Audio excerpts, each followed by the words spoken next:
Toronto Games in 2017 were incredible. And I'm told that there is pretty much no rivalry between East and West Coast, especially when it comes to sport. So I have a question for you, Vancouver.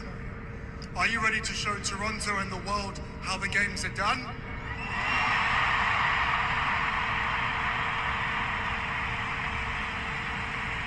Good. We don't have to go through that again. That was perfect the first time. Thank you. I would like to begin by honoring the First Nations who are hosting this year's games. Lil'wat, Musqueam, Squamish, and Tsleil-Waututh. Heitsap, Kukwilum.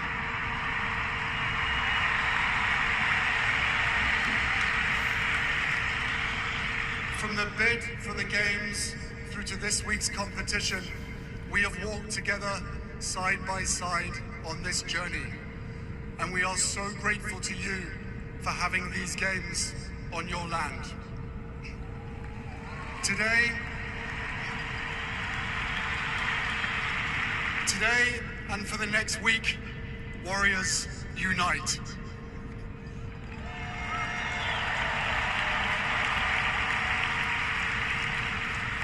In this moment of difficulty and division in many parts of the world, we gather here in Vancouver in a spirit of unity.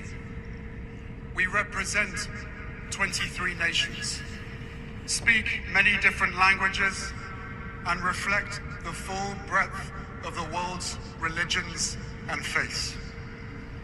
Beyond any differences, here at the Invictus Games, we are grounded in mutual respect, competing fiercely, but believing in one another, supporting one another, and rooting for one another.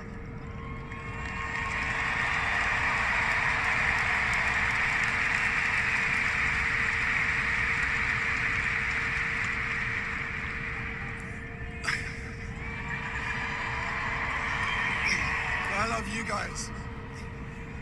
Listen, the games were born more than a decade ago from a promise that I made to myself. A promise to uphold my obligation, a sacred obligation after my own decade and privilege of military service. To do whatever I could to help my fellow brothers and sisters heal, and to champion everything that we stand for.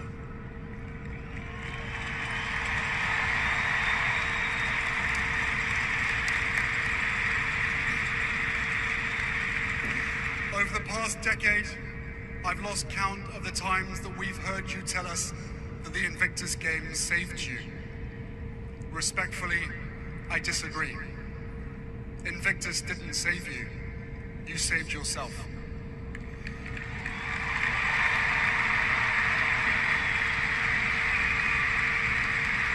It was you who pushed through the doubt and despair.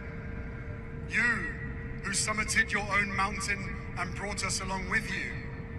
It was you who kept going even when you didn't think you had any more to give. We didn't do that. You did.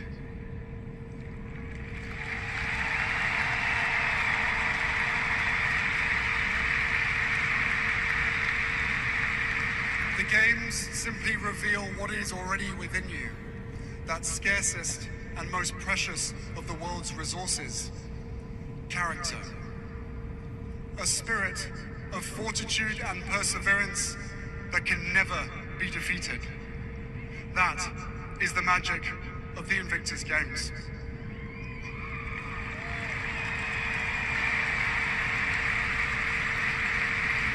For one of the most powerful ways of healing comes not from the hospital or recovery center, but from having a sense of purpose, a sense of belonging, from being a part of something greater than ourselves.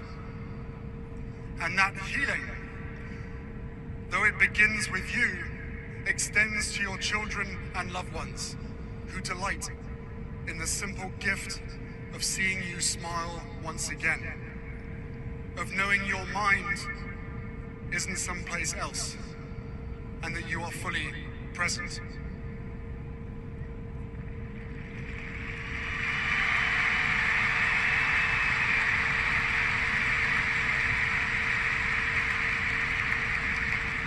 At this moment, when there is no shortage of crises, no absence of uncertainty, no lack of weak moral character in the world, the values you embody, the way you carry yourselves, not only at the Invictus Games, but each and every day, your courage, your resilience, your humanity, illuminate a path forward for us all, and for that, we thank you.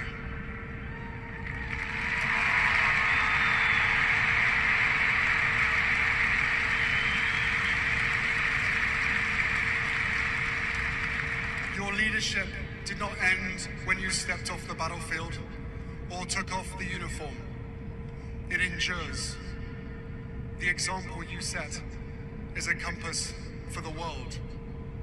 We need you, and we'll always need you. Asked Nobel laureate Toni Morrison how we survive whole in the world. And she replied, sometimes you don't survive whole, you just survive in part. But the grandeur of life is that attempt. It's not about that solution. It is about being as fearless as one can and behaving as beautifully as one can under completely impossible circumstances. So, as we embark on this year's competition, here is my challenge to all of you. Show the world how you behave under completely impossible circumstances. Show the world your fearlessness. Show the world the grandeur in your attempt at victory. Show the world why you are Invictus. Thank you.